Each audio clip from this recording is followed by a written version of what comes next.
Hello, I wanted to show you how to access Netlabs. This is a website that you'll use in Cisco 1, 2, and 3, and VMware, ICM, and ONS. So this is where we can do our real equipment labs from outside of school. You can go there directly by going to netlabs.cnsattc.org, or you can go into Teams in the General channel, click on the Quick Links tab at the top, and you'll see Netlabs listed there. You can also get there by going into most of the assignments in VMware, but they're not there in our Cisco curriculum. To get logged in, your username is going to be your first initial last name. And this fall of 2021, everyone's password has been reset. But going forward, your password should be the same as previous semesters. But the password for now is the default password we use for everything. Capital CNS, lowercase admin, 101, exclamation mark. Get signed in here. Something I do want to note is whenever you set up your account, it'll ask you for time zone. So please choose Central Time Zone if you live around the Joplin area. If you leave it as default, it'll make it either Pacific or Eastern Standard Time. So when you go in and schedule labs, your labs will actually start either an hour before or 2 hours after you actually sign up. So be sure that it is set to the correct time zone. Once you're in, you created your account, you reset your password, you see this blank page here. This is the home page. You can go up to, I believe it's Manage, and see all students should be able to see some kind of view usage, and that's where you can see your past labs. That's great. As we get down through the semester, you can see what labs you've done. To do a new lab, click on New Lab Reservation and Schedule Lab for myself. If you're in multiple classes, for example, you're in a Cisco class as well as a VMware class, you'll see this screen here. So you'll choose the class you'd like to do your lab in. For me, I see all 4 classes. Let me click on VMware. And these are all the labs. So all 24 labs that we are doing for this semester, this 8 weeks, they're all right here. To go into a lab, you can click on the lab itself. There is a drop down here where you can do a preview lab. This shows you a little bit.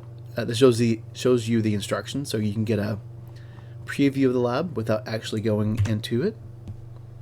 To schedule a lab, you'll click on the link, the text. For VMware, there are 10 pods. So I'll probably break it down to 4 since we only have a few students. But to schedule your lab, you'll click on the pod that's available, and then click on the red line if you want to start your lab immediately.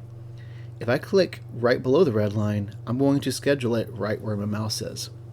So if I want to schedule at 1 o'clock, I can click on the 1 p.m. line. But I'll click on the red line for now. So just be careful and click right on it. I'll try to get the pixel there. I see the start time is already set because I clicked on it, but here's the next thing you need to do. By default, it gives you anywhere between 30 minutes to an hour. Typically not enough time for you to get started and have all the equipment launch up. So this is something you need to dedicate about an hour and a half to. Most labs will finish well short of that, but you don't want the lab to cut your lab short. To extend your time, click on the calendar icon, and now you can choose a time. I set the maximum reservation to 3 hours, so you cannot schedule more than 2 hours and 50 minutes, because it does put in a 10-minute buffer for everything to spin down and revert back for the next student. So I'll choose 3 o'clock here. I can always end my reservation sooner. Click on Submit, and OK. Now, if I had scheduled in the future, for example, during finals week, if you have a set time that you know that you're going to want to do these labs, you can schedule in the future to reserve that time for you. But if you've done it immediately, now you can just click on Enter Lab. And for VMware, you'll see 5 to 6 tabs here at the top.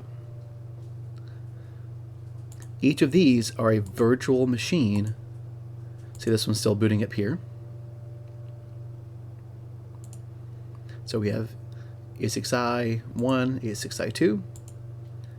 We've got a command line starting up here. So all of these are virtual machines. They're very real. They exist in our data center.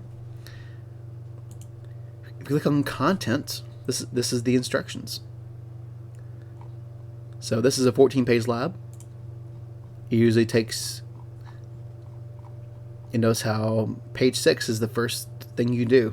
This one goes really quick. It's just kind of getting you versed in what it looks like. But if you're doing VMware, the instructions are very easy to follow. In fact, you can just follow the instructions. You might not have any idea of what you've done. Just don't rush through these. Look at what you're doing and see why VMware puts things where they do. I think that's a big step in learning how to use VMware, is why did it put it there and what is this trying to do. So it's something we definitely do go through in class, but as you do these labs on your own, this is what you follow. When you are done, I can't see anything you've done in VMware. Unlike Cisco, which I'll explain that one in a bit. In VMware, I don't see the steps of things you clicked on. So what I need from you is when you are done, for example, the content here, the last page, you should have ended right here. What I need you to do is, once everything loads, this does take a minute to load, and it does say that in the instructions, take a screenshot. You can do this by clicking on the down arrow next to the SA students. You'll almost be doing all your configurations here, and then click on take screenshot. You can add notes if you want to, and you can take up to 10 screenshots. So if you want to take a screenshot showing every step you did toward the end, fantastic. But I only need one. You take a screenshot, and then you're done. If you've got a lot of time left over, be sure to go up to reservations and click on end reservation now. This will spin down the lab and then make it available to another student. Cisco is very much the same. New lab reservation, schedule lab for myself. I'll do Cisco 1 ITN, that's Introduction to Networks. There are two things of content here for all Cisco classes. The first one, where it just says MDP, these are the normal labs throughout the semester. The SA stands for Skills Assessment, and this is your final lab, so don't do anything with that one until finals week. You can preview it all you want to, but don't do that one until the very end. So for the beginning of the semester, click on MDP, and these are the labs. These match up with the numbers in the curriculum. So 292 is the same as the assignment that I have on Netacad, and the same as what is in the book. I'll click on this one. There are 6 pods available. We will be using all 6 of these because we have all 3 Cisco classes. So I've got probably over 30 students in the Cisco curriculum here at Crowder, just fall 2021 alone. So be sure, if you see these 4 pods here, don't just give up. Most people forget about those 2 pods over here to the right side. So pro tip, if you need to schedule a lab now, you can usually find the 2 over here are not as busy. Same as before, click on the red line.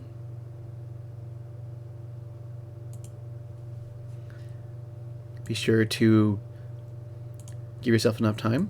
I'll go until 3:30 this time. By the way, I'll show you what happens if you do it wrong. If I schedule it for more than 3 hours, alright, I'm the instructor, so I think I have the exception there. But if I do more than 3 hours as a student, then you will get an error saying this doesn't meet the requirements. I'll click on Enter Lab.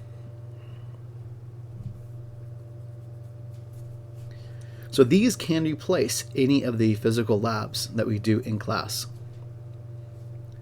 So if you're remote or can't come in for the couple of hours, this is your replacement.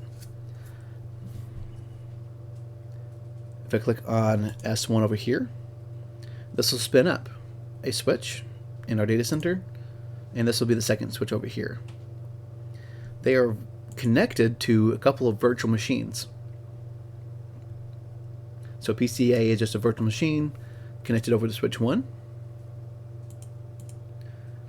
and connects on switch 1 on F06. So you can see here what ports what ports are needed to configure to affect performance of PCA and PCB. PCA and PCB look very much the same. You can change the IP address just like on a regular Windows VM. So this is an emulation rather than a simulation like Packet Tracer.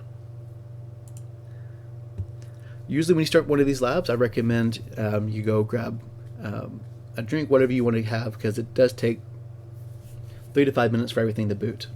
The routers can take a little bit longer, but typically no more than 5 minutes.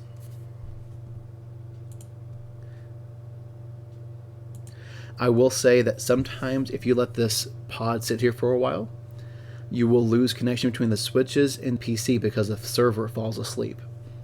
When that's the case, there's very little that you can do. I can do something on my side to kind of jumpstart it, but currently that's not the case. So if you do see that you're in a lab for an hour or so, and then you finally get around to configuring the IP addresses and testing connection, just because it doesn't work doesn't mean there's an issue with it. So feel free to email me. I can help troubleshoot it, but sometimes that's just the case. This is the one downside of a website lab like this.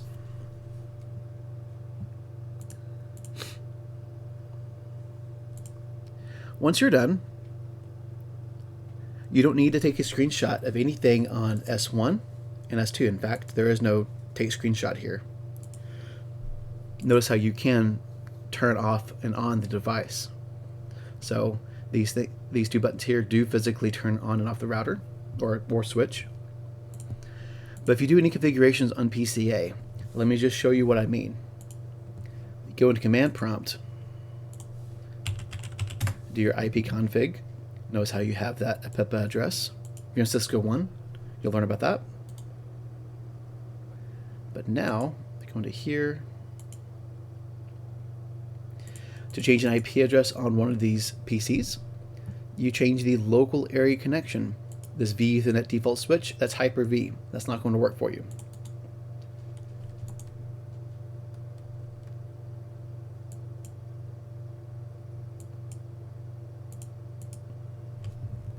Notice how I had a little bit of a graphical glitch there. I went from PCB back to PCA. IP address 192.168.0.5.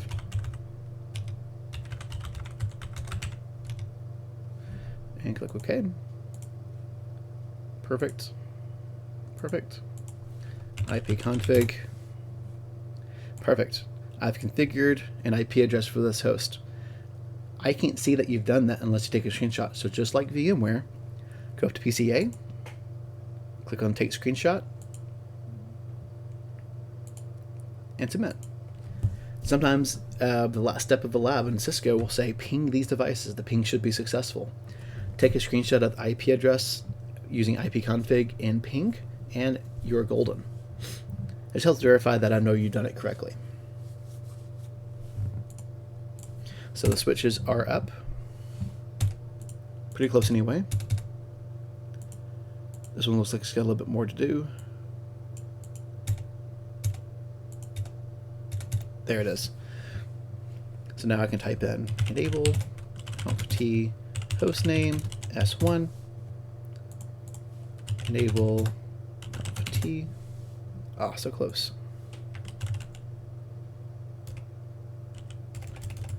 Host name S2.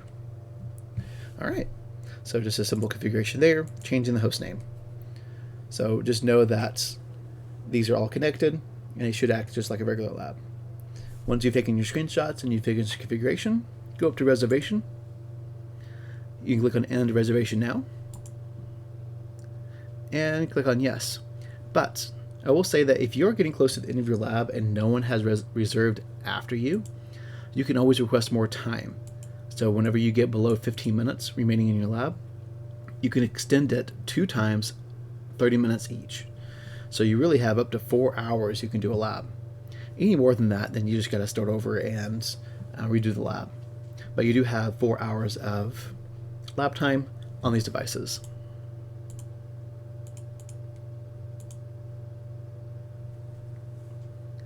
All right, that's how you do that lab. So this is something that's required again for VMware ICM, ONS, and all of our Cisco courses. For the most part, you should be able to do all the physical labs in Cisco on real equipment. But you're more than welcome at any time to come in here and do them again in a virtual environment, or if you're remote, you can do all your labs this way.